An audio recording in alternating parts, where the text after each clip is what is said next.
Welcome back to another technical deep dive here in the debug zone.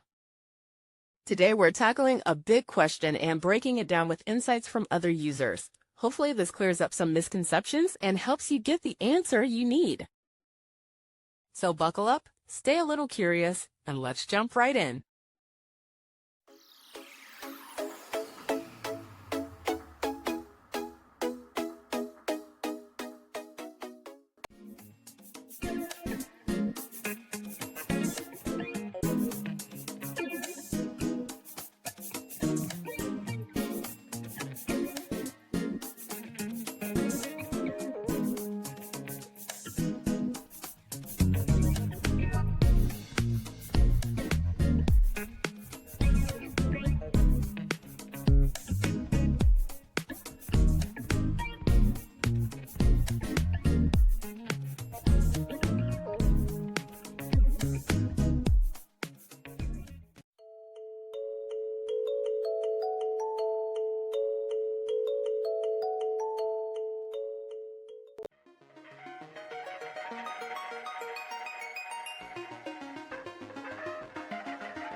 And that's a wrap.